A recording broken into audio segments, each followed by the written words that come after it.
Today, I'm giving you a sneak peek into the documentary that I've been filming called Fatherless. I'm going to show you a conversation between Dennis Prager and I that is absolutely a must-see, especially around Father's Day. We'll talk about that and more today on Indie Thinker.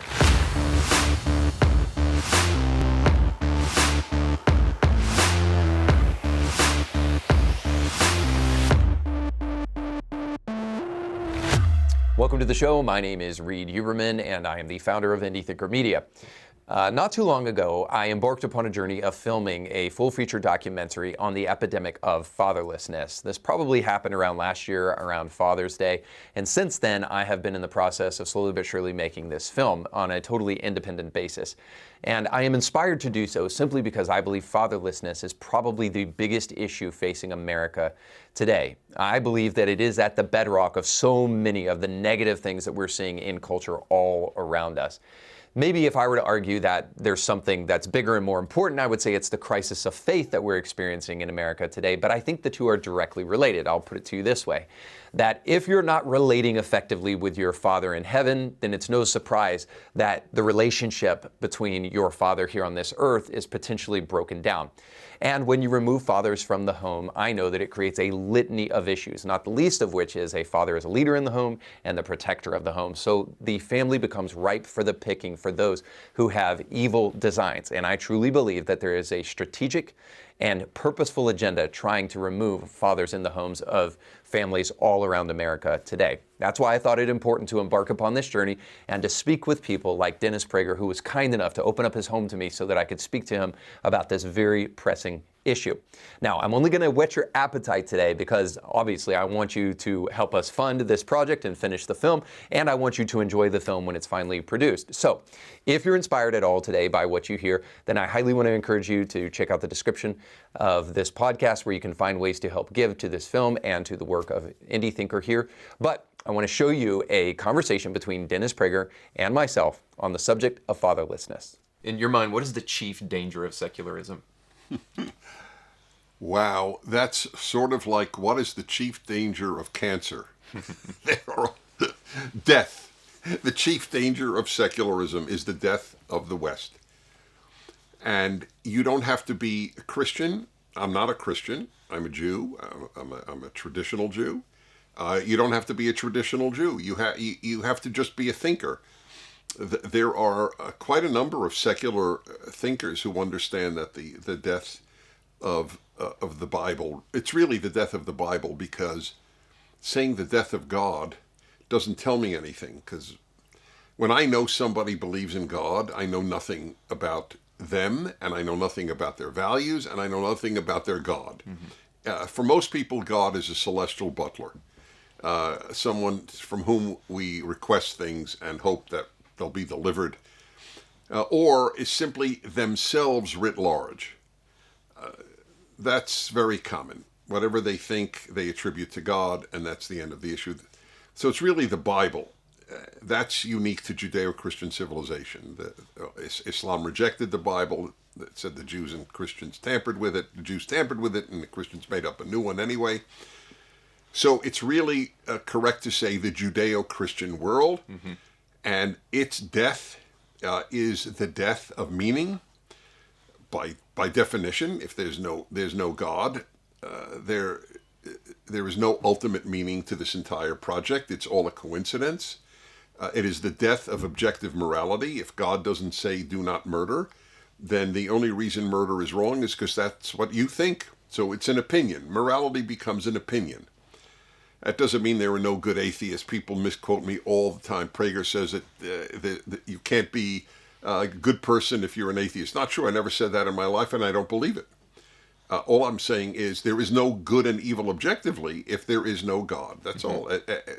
Secular philosophers have acknowledged that since the Enlightenment. So what we are seeing is the death of everything good. Only secular people say men give birth. Think about that. People should think about that. There are secular people who reject men give birth, but only secular people say it. Religious Jews and Christians don't say men give birth. They don't say that sex is non-binary. Mm-hmm. It's binary. There is male and female, just as among apes and among shellfish.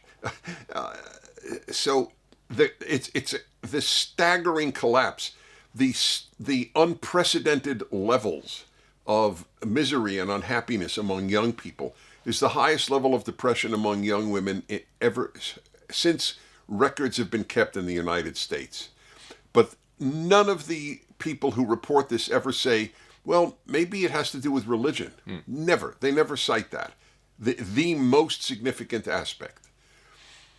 Finally, it's a quote attributed to Chesterton, G.K. Chesterton, the great British thinker, the end of the 19th, early 20th century. But we can't verify that he said it, but I didn't say it, and I never like to take credit for a good line that is not mine. But the quote goes, when people stop believing in God, they don't believe in nothing, they believe in anything. That men give birth is a perfect example of believing in anything. Believing that capitalism is bad is believing in anything. The only thing that has ever taken billions of people out of poverty is capitalism. You spoke about the Judeo-Christian ethic. I can't help but wonder about the Judeo-Christian idea of God as Father. Do you believe that the fatherlessness crisis that we're experiencing, especially in America, is a consequence of secularism? Of course. Basically, we have no father in heaven and no father on earth. That's the state of modern, certainly American society, and it begins with actually father on earth. I've written a very long commentary, 5-volume commentary on the first 5 books of the Bible, where everything in the Old and New Testament, it really rests on that. That's where the 10 Commandments is. And the 10 Commandments, the most important moral document ever written, is fascinating for so many reasons. The 5th is honor your father and mother. The 5th and 10th are the resting points of the previous 4. So the 10th is do not covet, do not want what belongs to your neighbor. The previous 4, do not murder, do not commit adultery, do not do not steal, do not bear false witness. They're all consequences. You covet somebody's spouse, you commit adultery. You covet somebody's life, you kill them. You covet what they have, you steal, and so on. Okay. The 5th is fascinating. The previous 4 rest on the 5th. The 5th, the first tablet, is honor your father and mother. Honoring your father and mother is the gateway, the conduit to honoring God. If there's a Judeo-Christian idiom, I would say it is God is a father. But if there is a secular idiom that seems to be present in society today, it is that any authority figure must be dispatched with as quickly as possible. The left is hugely authoritarian. But in order for the authority of the state or the party or both, which is what the left made in Russia with the Russian Revolution, in communist China, in Cambodia, in Cuba, etc., they first have to shatter all the traditional forms of authority. When we say that the nuclear family, married mother and father with children, is the best unit in the world for making the world, for making civilization, that doesn't mean that every single parent is a failure. I married a single mother who did a magnificent job with her 2 sons. Okay? I'm living the reality. But she wouldn't deny for a second that the ideal is a married husband and wife with raising children. The fact that it's like saying, I know this guy who's just getting along great in life. He's blind, but he's getting along great in life. He reads through Braille and through Audible books, and he has Uber pick him up, and he's just doing fine. Yes, but it's better to have sight. The ideal is to be able to see. Is there a blind person who would deny that? As you talk about the insanity of our age, we're looking at something else that's also happening that can't help but have an impact on fatherlessness, which is the meteoric rise, especially in Gen Z, of those who are gender dysphoric or identifying as an opposite gender from what they were born as. And so there's just now, people are starting to study this and look at whether or not a transgender family can function like a nuclear family. And of course, most of the studies that are coming out now are saying, yes, everyone's adjusting well to that.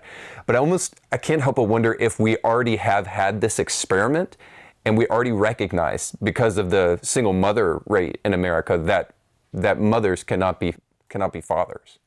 Again, I mean, it's a sign of our times that asking whether your dad says he's actually a woman, and does that affect the child? I mean, the question enters the twilight zone. It's unanswerable. Anybody who says studies show is lying, and there's so much lying. I mean, we were lied to about so many things. Not to mention that sex is binary, that's a lie. We were lied to that masks are effective against the virus. I mean, it's... So whenever I hear studies show, if it contravenes common sense, I know that the study was just a masquerade for ideology. So if a man can menstruate, can a woman be a father? That's right. Well, one's physical and one is psychological, moral, etc. So they're not completely symmetrical questions, but I do understand the question. I think it's unlikely. You know, for example, I'll give a trivial example, but I don't think it's insignificant. So men, when they like each other, they insult each other. This is a common male thing. Man, are you an a-hole? And it means I love you. I always give the example that, you know, two guys meet up at a wedding and they're all dressed up tuxedos or whatever, black tie, and one says to the other, God, are you ugly? Means he loves him. No two women in history have said to each other, no matter how much they love each other, God, do you look ugly tonight? Women don't think that way, talk that way, act that way. Mm-hmm. So I always wonder, a woman who says she is a male and becomes a trans male, will she start insulting males? It's a little thing, but there are so many little things that make us sexes different. Mm-hmm.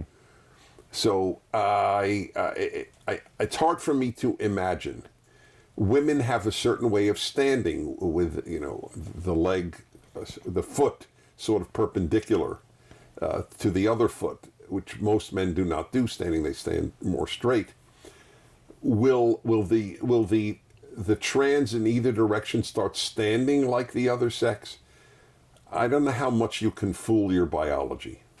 Well, I want to ask you a question about the consequences of not having a father in the home, or at least even sharing time with a father, because one of the things that has come out recently is that the vast majority of mass shooters, especially school shooters, are kids that come from broken homes, that don't have a father in the home. So I think a Heritage study found that of the last 25 shooters from Columbine into the present, that were mass shooters in schools and such, that 75% of them came from a home without a father in the home.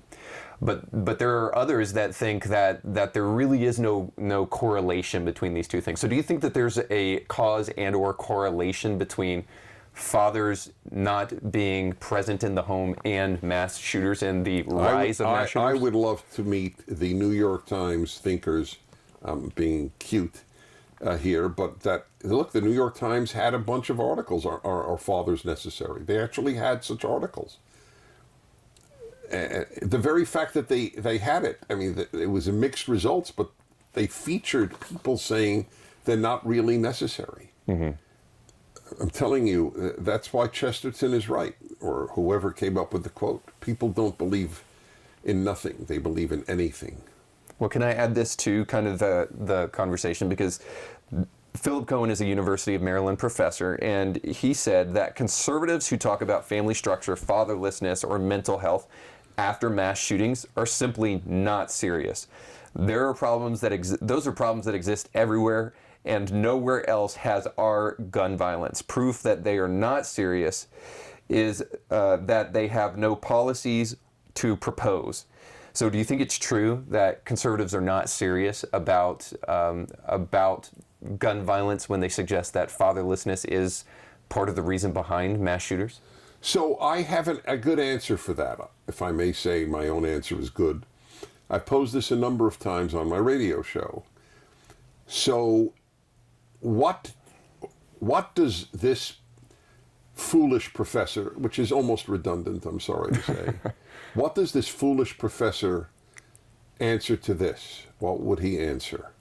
If you could magically have every child have a father, or magically have all the gun control laws you want, which do you think would reduce violence more? Mm-hmm. More fathers or more gun laws? Professor Cohen, you have a magic wand. What do you want? Only an idiot would say more gun laws. Is fatherlessness the biggest issue we face in America? The biggest issue we face is secularism and the woke, confused nihilism that results from it. One of the results is fatherlessness, and fatherlessness is up there. But I got to tell you something. There are a lot of kids with fathers who are effectively fatherless. Mm. The number of men who have children who don't act like fathers is enormous. Yeah. They truly are largely worthless. They may be even in some ways worse than worthless because they're pseudo models of men and fathers, where they are just their kid's buddy and not their kid's authoritative figure, which is what the left says. Oh, what are you, an authoritarian parent? And the answer to is no. I'm an authoritative parent. Yes. Which is exactly what I'm supposed to be. Both mothers and fathers for generations since World War II, their greatest aim was to be loved by their children. By definition, that makes you a failure as a parent. Your task is to want to be loved by your spouse and by your friends, not by anybody that you have a role with regard to. A teacher should not aim to be loved by students. A politician should not be aimed to be loved by the population. And a parent should aim to be loved by the child. And the irony is you'll end up loved more later. But if you want to be loved while you're raising them, then you will be an utter and abject failure. But it is part of the weakness. These are weak people who don't have the strength to say, as John Rosemond, the great child psychologist, puts it, the greatest vitamin you can give your child is vitamin N. The word no. One of the reasons this is such an important topic to me is that there's two things that I'll never forget. And it illustrates the role that my father didn't have, but also potentially could have had in my life. I'll never forget driving down the road when I was probably about 13 years old with my family going to church. I think it was Easter Sunday, so my mom wanted to dress us up. At that point in time, my parents had been divorced for about 5 years. And we're driving down the road. She's upset. She's frustrated because she's had to get 4 young boys ready for church. And she bought me a tie, and I didn't know how to tie the tie. And so she has to pull over on the side of the road frustrated and ask a complete stranger, a man that's walking by, to come and tie a tie for me. Fascinating. And that's how I learned to tie a tie, is from a complete stranger on the side of the road. But then later on in life, at 18 years old, I'm sitting at the table, and one lesson that my father did teach me, and it just shows me how much of an impact my father could have had if he was in more of a place of being a father in my life, is he said, real men don't lie. And I've never forgotten that. I've never forgotten that one little simple lesson that my father left me with. Because I knew, even though It may not have necessarily been present in my dad. I knew what he was saying was true. So I'm curious about what your father has taught you. So I'm very open about my life, even if I'm not asked about it, because I have learned, and I took a risk when I started radio. How open would I be about my life? And I thought, if I hide things, people don't know me, and they'll trust me more if they know me. And it turned out right. So I'll be very open with you. My father was not a particularly loving father. It's partially that generation and partially him. And it doesn't really matter. What my father was a really good male model. So I got to be, I knew what it meant to be a grown-up, what it meant to be a man. He did teach me how to tie a tie, by the way.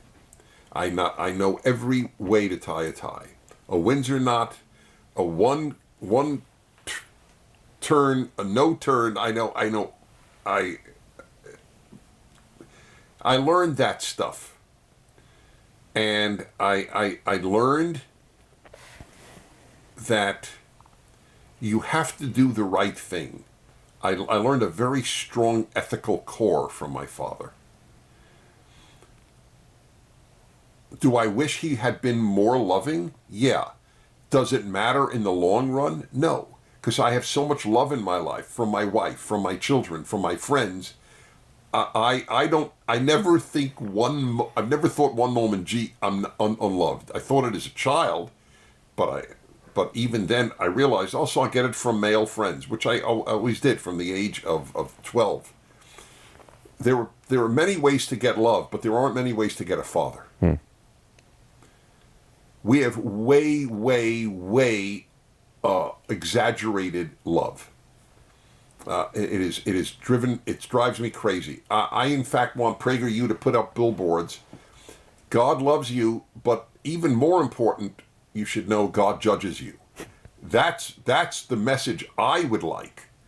God loves you, doesn't make a damn demand upon you. God judges you, makes moral demands upon you. So my father played a very strong role, but it was not huggy and lovey. Mm-hmm. My father, I remember his criticisms. He said I was lazy. He was right. So I determined not to be lazy. I've done a lot with my life because my father said I was lazy. Had my father said, you're terrific, you're terrific, you're terrific, I'd have been a nothing. Mm. And that's what's happening. They keep telling their kids they're terrific and they're nothings. Mm. Get a participation trophy. You didn't win. Why the hell are you getting a trophy if you didn't win? You get trophies if you win. That's the way life works. So if we don't solve this one problem, what happens to America? Now, I wanted to save that last piece for the final film because I believe the answer to that is perhaps an obvious one, but one that we cannot hear enough. And to hear that answer, you're going to have to see the final film.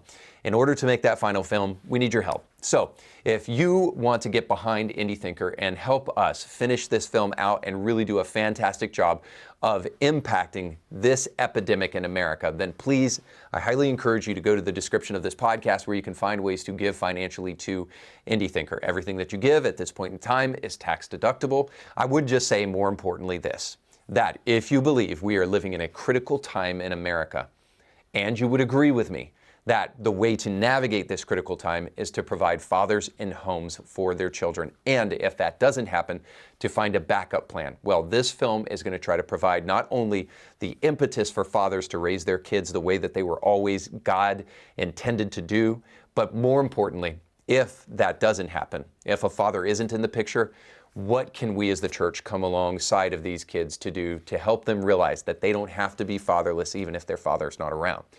In order to do all of that, we need your help. So please take a moment, go to the description down below, and then consider giving a tax-deductible offering to the work that we're doing here at Indie Thinker. Thanks so much for watching. Don't forget to like, share, and subscribe, and go with God.